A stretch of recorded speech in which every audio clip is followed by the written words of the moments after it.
Musim hujan, serangan busuk daun dan busuk batang merajalela dan cukup sulit untuk dikendalikan. Lalu bagaimana solusinya?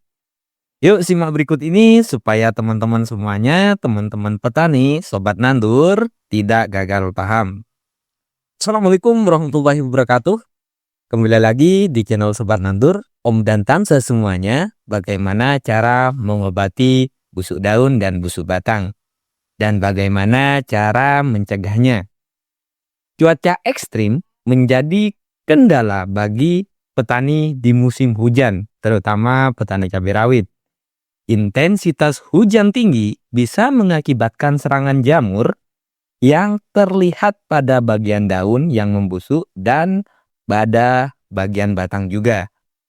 Penyebab utama busuk daun ini adalah jamur patogen seperti Phytophthora capsicum yang berkembang pesat di kondisi kelembapan tinggi, musim hujan, dan drainase buruk, menyebabkan munculnya bercak coklat kehitaman, basah ataupun kering hingga busuk total, rontoknya daun, dan bisa menyerang batang dan buah.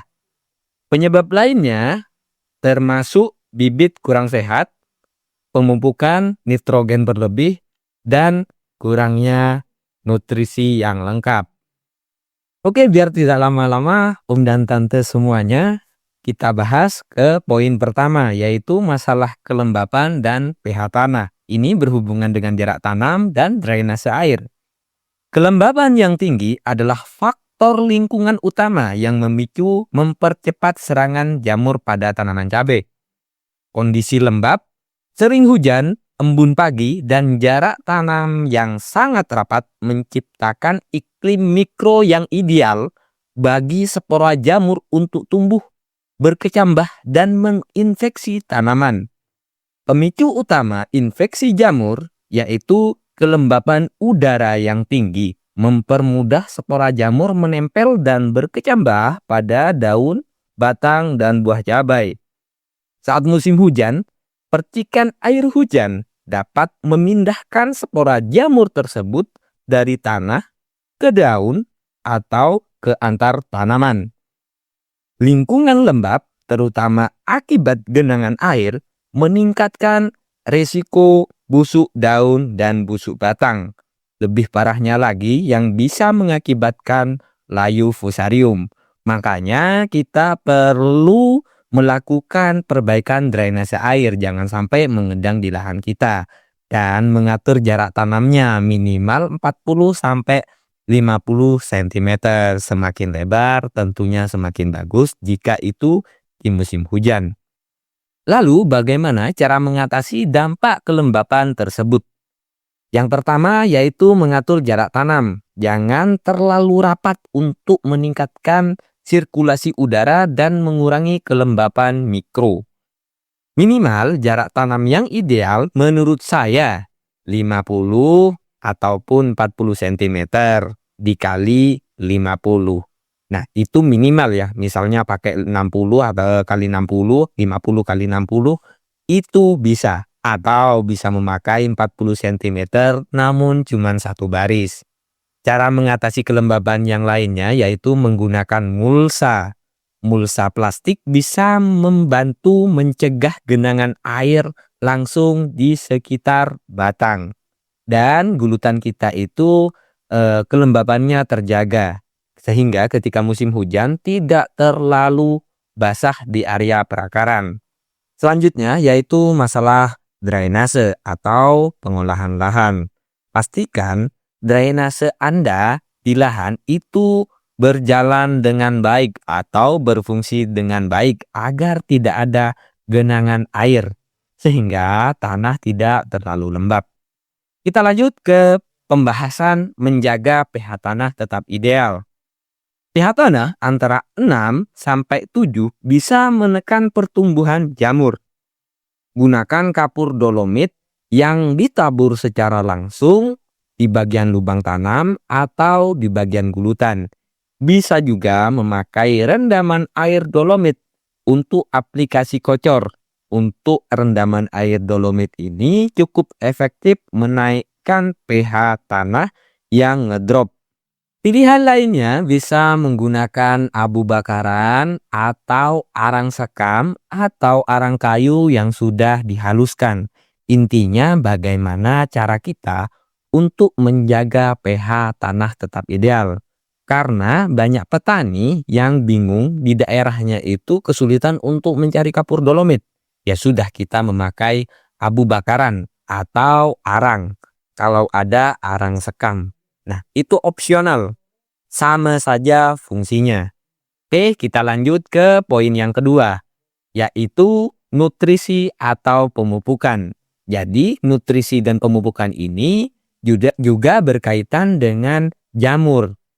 Nutrisi di dalam tanah mudah tercuci ketika musim hujan. Penuhi pupuk dengan kandungan N, P, Ca, Mg. Namun hindari penggunaan pupuk N, nitrogen terlalu tinggi karena jamur sangat suka pada tanaman yang kelebihan unsur hara nitrogen. Pengaplikasian pupuk sebaiknya secara tugal atau aplikasi tabur langsung. Jika terjadi hujan, sebaiknya jangan memakai aplikasi kocor pupuk karena mudah tercuci oleh air hujan. Nah, ini bisa menjadi penyebab kenapa tanaman kita mudah terserang jamur, busuk daun, dan busuk batang. Karena nutrisi atau pemupukan kita salah melalui kocor. Itu salah ketika musim hujan.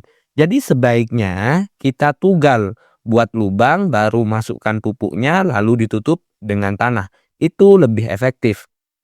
Tanaman cabai yang kekurangan nutrisi itu mengakibatkan rentan terhadap serangan jamur. Kondisi tanaman yang tidak sehat sangat mudah jamur untuk menginfeksi tanaman kita. Oke, lanjut. Poin yang ketiga yang ditunggu-tunggu yaitu fungisida dan bakterisida. Fungisida dan bakterisida merupakan duet yang sangat ampuh untuk mengatasi masalah busuk daun dan busuk batang. Tapi nyatanya masih banyak petani yang tidak mengetahui bagaimana cara kerjanya. Fungisida merupakan obat untuk mengatasi jamur, sedangkan bakterisida digunakan sebagai obat untuk mengendalikan bakteri. Kenapa saya merekomendasikan keduanya? Serangan daun dan busuk batang akan sulit kita identifikasi apakah itu jamur atau bakteri atau keduanya. Maka dari itu, saya selalu mengaplikasikan keduanya antara fungisida dan bakterisida sebagai penanganan busuk bisa cepat teratasi. Kita bahas fungisida dulu. Obat ini terdiri dari dua cara kerja, yaitu kontak dan sistemik. Fungisida kontak dapat mengatasi jamur melalui area luar tanaman atau bagian permukaan tanaman kita. Bisa diibaratkan seperti salep atau obat salep untuk mengatasi masalah sakit kulit pada manusia. Nah, sedangkan fungisida sistemik mengobati atau melindungi tanaman dari dalam. Bisa dikatakan sebagai pil atau kapsul yang biasa kita minum untuk mengobati penyakit tertentu di dalam tubuh kita. Nah, gampangnya Om dan Tante semuanya gini, biar tidak bingung. Fungisida kontak sama dengan salep atau obat luar. Sementara itu fungisida sistemik sebagai pil yang bisa mengobati dari dalam. Itu jika diibaratkan dengan manusia. Contoh obatnya seperti yang kontak ya, yang seperti dakonil, terus antrakol, terus jenis fungisida mankozeb. Nah, itu termasuk kontak. Nah, yang sistemik seperti amistartop, seperti tridium, dan lain sebagainya. Masih banyak obat-obat lain. Paham ya? Dan Om dan Tante semuanya, semoga penjelasan ini bisa dipahami. Lanjut ke pembahasan berikutnya.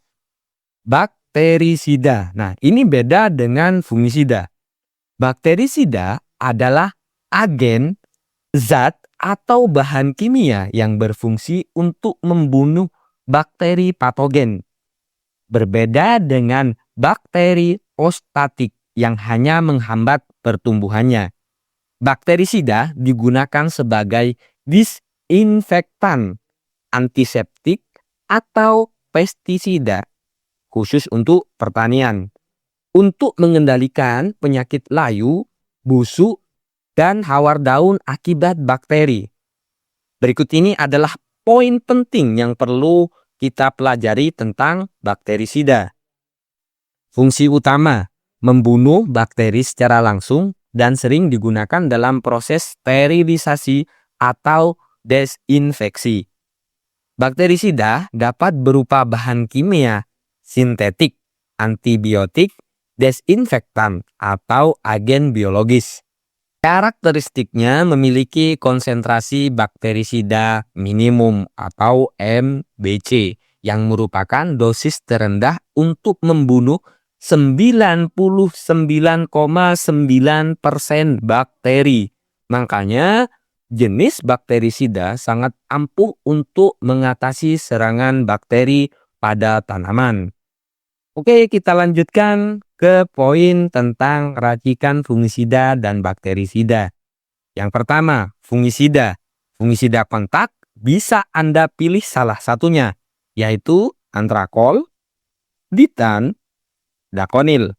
Itu yang kontak. Yang sistemik bisa Anda pilih amistartop, tridium, atau fungisida sistemik lainnya. Silahkan pilih salah satu ya nanti. Sedangkan untuk bakterisida, merek dagangnya yaitu Agrep, Nordox, Kopside 77. Lanjut kita bahas tentang cara aplikasi. Oke, cara aplikasi serangan busuk daun dan busuk batang. Di hari pertama, spray, mix, fungisida kontak, dan fungisida sistemik. Misalnya, antrakol dimix dengan amistartop. Dosisnya sesuai kemasan. Boleh ditambah dengan insektisida dan pupuk daun dengan dosis rendah. Lanjut, di hari ketiga kita melakukan penyepraian lagi. Di hari ketiga kita spray bakterisida. Dosis sesuai kemasan. Tidak boleh dicampur dengan pupuk daun, fungi, ataupun insek. Jadi di hari ketiga ini kita hanya menyeprai bakterisida murni tanpa campuran obat ataupun pupuk lainnya. Habis itu kita tunggu 2 hari. Jadi di hari kelima, lihat kondisi tanaman. Apakah busuk daun atau busuk batang sudah kering? Jika iya, berarti fungisida ataupun bakterisida bekerja dengan maksimal. Namun, jika masih ada busuk daun di tanaman cabai rawit kita, silahkan spray kembali memakai racikan yang sama seperti hari pertama, yaitu fungisida kontak dan fungisida sistemik kita mix. Biasanya, dengan olah penyepraian seperti itu, serangan busuk daun dan busuk batang itu daunnya ataupun batangnya yang terkena akan mengering. Tandanya jamurnya sudah hilang di tanaman kita. Nah, di hari ke-6 ini sangat wajib dilakukan, yaitu pemupukan ulang dengan pupuk NPK seimbang seperti NPK 1616 ataupun memakai grower juga bisa. Aplikasinya via kocor supaya cepat terserap oleh tanaman. Kenapa harus melakukan pemupukan? Jadi di hari pertama, di hari ketiga, di hari kelima kita sudah melakukan penyepraian. Itu dapat meracuni tanaman sehingga tanaman butuh keseimbangan nutrisi untuk memulihkan diri. Habis terkena serangan jamur, malah kita racuni dengan obat-obatan seperti fungisida dan bakterisida. Kita wajib untuk melakukan pemupukan ulang supaya tanaman tersebut cepat pulih, tumbuh subur, dan juga sehat. Ini yang jarang tidak dilakukan oleh petani. Ini kesalahan yang sering terulang. Kenapa tanamannya setelah disprei fungisida ataupun bakterisida malah menjadi kerdil, buahnya tidak banyak, bunganya pada rontok karena tanaman tersebut keracunan ketika memakai penyepraian dengan intensitas atau intervalnya kita rapatkan. Nah, itu racikan untuk mengobati busuk daun ataupun busuk batang pada tanaman cabai. Lalu bagaimana untuk pencegahan busuk daun dan busuk batang? Oke, yang pertama, spray fungisida kontak 3 hari sekali. Musim hujan ya tentunya. Yang kedua, spray fungisida sistemik 10 hari sekali. Yang ketiga, spray bakterisida 15 hari sekali. Insya Allah dengan racikan tersebut, busuk daun, busuk batang bisa Om dan Tante kendalikan. Jangan lupa selalu berdoa. Kita manusia hanya bisa berusaha. Semoga pengalaman saya ini bisa bermanfaat buat sobat-sobatku semuanya. Tanaman sehat, harga bersahabat, kurangi sambat. Wassalamualaikum warahmatullahi wabarakatuh.